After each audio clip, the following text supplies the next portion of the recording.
tendo uma conversa, um bate-papo com o Júlio aqui na sala. O Júlio tem sido um grande parceiro, porque ele é um arquiteto top, muito top. Além de ser arquiteto, ele é um artista plástico que eu admiro muito, muito. A gente está aqui cercado das obras de arte dele.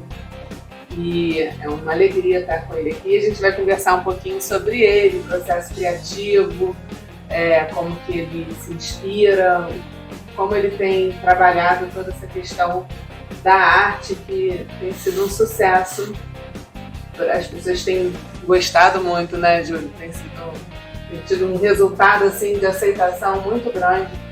E, junto com a arquitetura, eu acho que ele tem um olhar muito legal, porque ele é arquiteto também, então ele tem um olhar, além da criatividade dele que flui, ele tem um olhar de ambientar bem as coisas, né? Então, é um prazer estar contigo aqui. Prazer é meu, Natália. Prazer estar com você. Pela parceria, primeiro, que tem sido assim, de super sucesso, para o alto e avante sempre, e pelo convite aí desse bate-papo, né, essa oportunidade de poder falar um pouco do meu trabalho, das minhas inspirações, né? Que você falou aí de ter sido muito bem recebido. É só nos últimos 30 anos, né, que a minha arte tem sido muito bem recebida.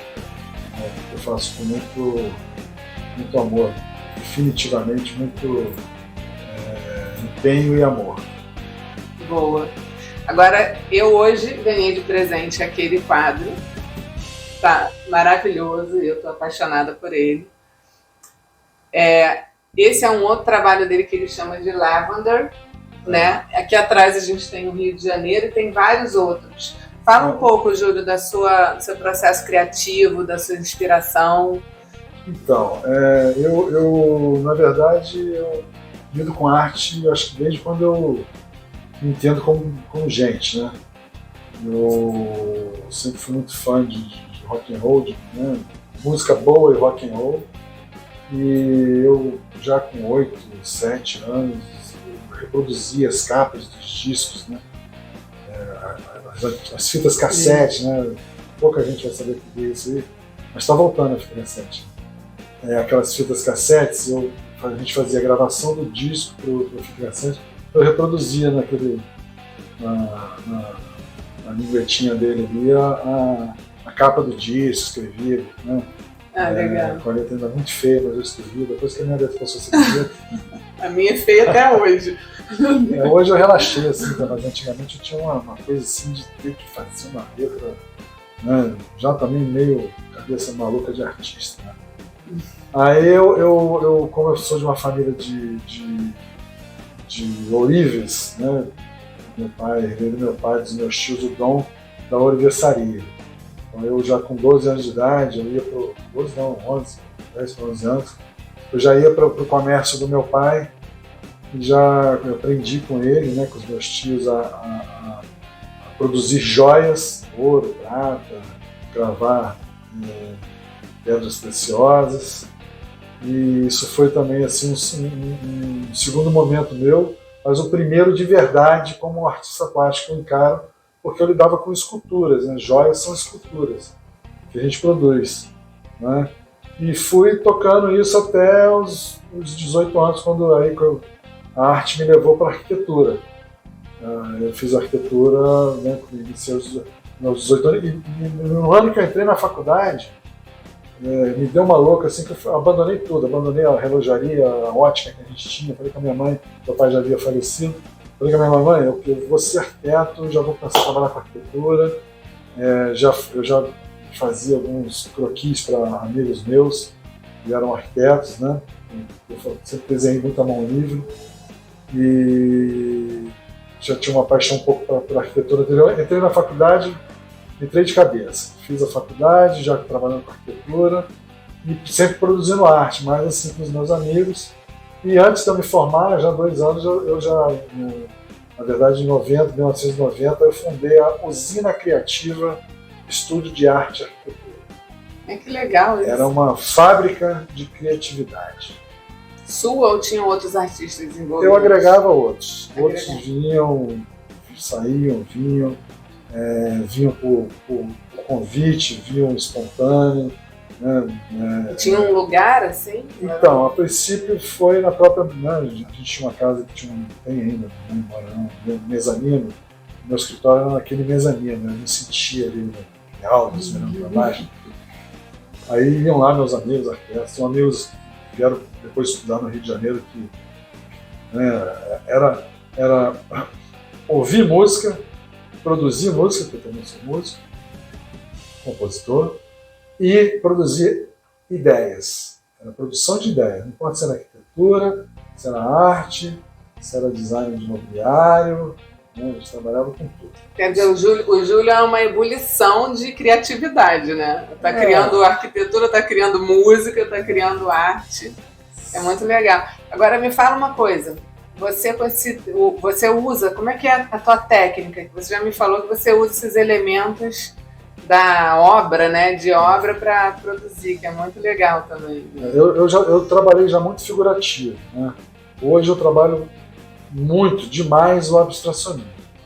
E desde a época que antes de eu fazer arquitetura, eu já andava dentro de obras, né? Na época, né, nós estávamos construindo uma casa própria, eu não saía da obra. Aí eu via aqueles caras lá com colher de pedreiro, o pintor com espátula, com desempenadeira de aço, desempenadeira dentada, aqueles instrumentos todos. O que eu fazia já de abstracionismo com elementos acadêmicos, pincéis, espátulas de pintura convencional, eu comecei a pensar, cara, eu vou botar esses elementos de obra na minha arte. Eu comecei a gigantar as minhas obras de arte, comecei a fazer obras grandes, né? Uhum. Fazia obras, nunca fiz muito pequenas, sempre era de 70 por 1 no mínimo. Sim. Aí eu comecei a fazer 1,5 por 2, 2 por 3. Sim. Aí eu comecei a fazer obras grandes, aí que aflorou mesmo essa rusticidade, essa agressividade amena. Mas isso é você, né? Completamente você ali, né? A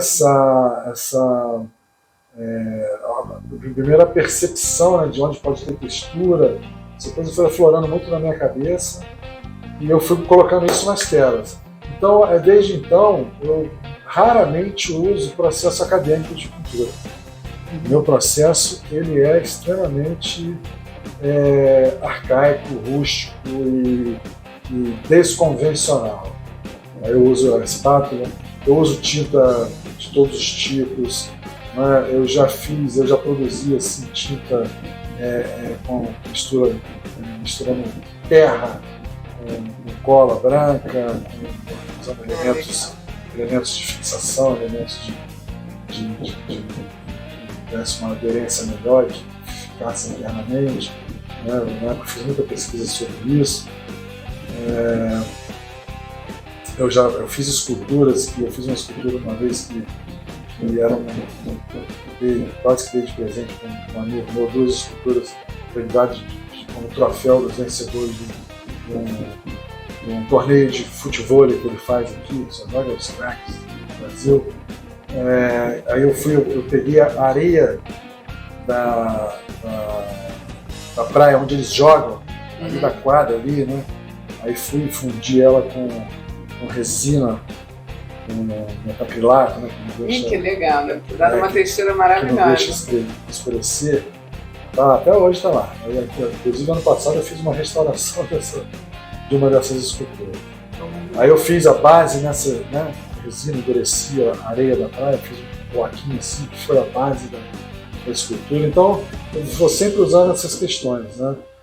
Já usei muito aço já na minha obra, aplicando metais, né, peças metálicas, ferro enferrujado, que eu faço um processo de paralisar o enferrujamento dela e aplico na Mas obra. E outra coisa que você também me falou uma vez, desculpa te interromper, mas a questão da música. Eu lembro que a gente teve uma obra aqui que foi vendida para um cliente, que foi inspirada numa música do Pink Floyd, a Echoes, depois teve... A Echoes não, aquela foi Echoes. A outra também foi numa outra música, aquela... Smoking Water. Então, assim, ele vai inspirando né, e essa questão da ligação com a música do rock and roll, né? Também é muito forte. Eu acho. Sério? Eu acho que eu não posso nem dizer que eu sou fã de rock and roll, não. Eu sou fanático de rock and roll. Então rock and roll, hard rock, blues, metal. Sou apaixonado pelo progressivo metal, essa mistura. Compõe, inclusive, sobre. E todas as minhas artes, desde quando eu iniciei meu processo, até as joias que eu produzia, eu sempre nomeava com o nome de uma banda, nome de um disco ou o nome de uma música. Ou alguma coisa. Eu fiz uma série uma vez que eu pintei os dois lados da tela. Aí eu chamei de B-Sides, em homenagem aos lados Bs dos discos, né, dos vinis da época. Né? Legal. Na minha época era o vinil. A minha também. Então aí tinha sempre aquele lado B que, eu vou te ser sincero, 90% das vezes eu gostava mais das músicas do lado B do que do lado A. Então eu fiz essa homenagem. Eu fiz foi uma instalação que eu fiz que se chamou Varal de B-Sides. Aí a tela ficava pendurada? A tela era no varal. Era um varal de... que legal. Então quer dizer, a pessoa tinha visualização dos dois lados. Entendeu? Pô, muito legal. Você tem foto disso? Tenho foto e ainda tem peças comigo ainda sobre essas B-Sides. Então toda a minha trajetória artística ela foi inspirada no rock and roll. Né? Inspirada no rock and roll e é bem apropriado para o momento, né, que tá rolando lá em um Rock in Rio. Eu só não fui na sexta porque não tive condições na sexta passada. Tô vendo a Benfica ali, que é uma banda que eu amo. O Iron Maiden eu gosto muito também, mas Benfica é uma paixão. Então é isso, toda a minha arte é inspirada em rock and roll, em música. Então eu busco sempre relacionar textura, porque eu trabalho muito com textura. Quando eu uso as espátulas, as empenadeiras de obra, ela me dá essa condição de ter muitas texturas. Eu evoluí técnicas, eu inventei técnicas, eu nunca digo que eu criei, porque geralmente você já está no seu subconsciente, né? Você acha que você viu, mas você viu em algum lugar uma coisa. Eu evoluí muitas técnicas de carimbamento, que dá uma textura salteada, técnica de raspamento e várias outras que dá essa textura. Aí eu sempre, o rock and roll é muito visceral, né? Então a minha arte também é muito visceral por isso. E geralmente quando eu estou produzindo, eu estou com a música ou tocando alto ou tocando na headphone, né? E vou fazendo ali, buscando cores, buscando texturas, buscando até o próprio formato, às vezes eu penso, né? A Echoes, por exemplo, que é uma suite, né? Eu fiz ela em são 4 painéis, os 4 vendidos. Né? Maravilhoso. Os 4 vendidos. São 4 painéis, por quê? É uma suite. Ela tem as fases dela, eu fiz as fases, a obra de arte Echoes, como é a composição do Pink Floyd. É isso, né? Agora, não, tem mais uma coisa que eu quero saber. Hoje você tem um trabalho, uma série que foi encomendada, né, por um cliente nosso e foi muito legal que você uniu, né, a questão das joias, né, porque foi toda uma série de pedras preciosas.